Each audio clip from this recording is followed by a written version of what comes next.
Democracy depends on a free press. Please support our independent journalism at democracynow.org/give. Welcome to Democracy Now!, democracynow.org, The War and Peace Report. I'm Amy Goodman. Israel's carried out its deadliest day of strikes across the Gaza Strip since it shattered a ceasefire in mid-March. Israeli attacks killed at least 143 people since dawn Thursday, according to health officials, bringing the documented death toll in Gaza to over 53,000, though thousands more are missing under the rubble and presumed dead. 1 in 5 Palestinians, some 500,000 people, are facing starvation, according to the United Nations, with Israel's total blockade of food, water, and medicine now in its 74th day. In Khan Yunis, 13-year-old Palestinian Reem Al-Znati narrowly survived an Israeli strike that collapsed her family's home. After her father pulled her from the rubble, she learned that many of her relatives were dead. The entire family of my uncle has been martyred. May they rest in peace. How would one feel to see all their loved ones come out as remains from under the rubble? My cousin's name is Mena. She's 1 year younger than me. She was just with me yesterday night. I swear, she bid farewell to me and told me goodbye, as if she felt it. The head of the UN Children's Fund, Catherine Russell, condemned Israel's attacks, writing, quote, "It's unconscionable that over 45 children have reportedly been killed in airstrikes in Gaza in 2 days. This should shock the world, but is largely met with indifference. Nowhere is safe for children in Gaza," UNICEF's director said. In the occupied West Bank, Israeli soldiers raided the Palestinian town of Tamun Thursday, killing 5 men after laying siege to a home in the village center. One of the men apparently burned to death, according to Tamun's mayor. The deadly raid came after a pregnant Israeli from a nearby settlement was shot and killed. In response, Israel's far-right finance minister, Bezalel Smotrich, called for nearby Palestinian towns to be flattened, just as Israel has destroyed cities in the Gaza Strip. On Capitol Hill, Congresswoman Rashida Tlaib reintroduced a resolution Wednesday to recognize the Palestinian Nakba, or catastrophe, the Arabic word, on its 77th anniversary. The Nakba commemorates the murder, dispossession, forced displacement of Palestinians during the formation of Israel. Tlaib's resolution was co-sponsored by 8 other Congress members. There are days that I feel so alone in this chamber as the only Palestinian American serving in Congress. The dehumanization and the anti-Palestinian racism here is painful, especially when my colleagues remain silent on the starvation of children and vote to send more bombs to the Israeli government while they commit war crimes with impunity.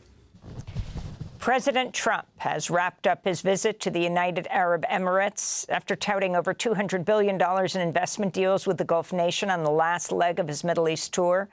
The latest deals include Emirati investments in artificial intelligence, including the construction of a major AI data center in Abu Dhabi, which would import U.S.-made AI chips, likely from the company NVIDIA. Deals were also signed with Boeing and GE Aerospace. During his visit, Trump also referenced a promised $1.4 trillion investment from the UAE that he'd first announced in March. Meanwhile, Democratic lawmakers in both the House and Senate issued resolutions of disapproval over $3.5 billion in weapons sales to the UAE and Qatar. The lawmakers cited conflict of interest concerns related to Trump's cryptocurrency ventures, as well as the UAE's support of Sudan's paramilitary rapid support forces. As he prepared to depart the UAE, President Trump said the U.S. has sent a proposal to Iran over a new nuclear deal after multiple rounds of talks between the two countries. Details of the plan remain unknown, and Tehran has refused U.S. demands to give up its uranium enrichment program. Earlier this week, Iran's president condemned Trump's what he called bullying after the U.S. president accused Iran of sponsoring terror and fighting bloody proxy wars. This is the Iranian president, Masoud Pezeshkian. When he says we have missiles and bombs that are unimaginable, are we causing a bloody war, or are you the ones who came to give bombs and missiles to the countries of the region? who wants countries to fight each other by giving these weapons, bombs, and missiles, and then claims that we are peace-loving. We want peace to be implemented in society. Did we destroy 60,000 women and children in Gaza in a year under the bombs and missiles they had? Did we cut off their access to food, water, and medicine? Are we a danger? In Turkey, negotiators from Ukraine and Russia are meeting today for the first direct peace talks since shortly after Russia invaded Ukraine in February 2022. But expectations of major progress remain low after delays and uncertainty over whether the meeting would actually happen and after Russian President Vladimir Putin refused to attend in person. On Thursday, the Ukrainian President Volodymyr Zelensky met Turkish President Recep Tayyip Erdogan, and Ukraine's foreign minister met with U.S. Secretary of State Marco Rubio. Also Thursday, President Trump asserted, quote, "Nothing's going to happen until Putin and I get together," he said. Supreme Court justices heard oral arguments Thursday in a case stemming from Trump's now halted order to end birthright citizenship, which is guaranteed under the 14th Amendment. The Trump administration's challenging whether federal judges can issue universal or nationwide injunctions against his orders. The case is raising alarms. The far-right-dominated Supreme Court could hand even more power to the executive branch as Trump seeks to overcome court injunctions against his many executive orders. This is Justice Ketanji Brown Jackson.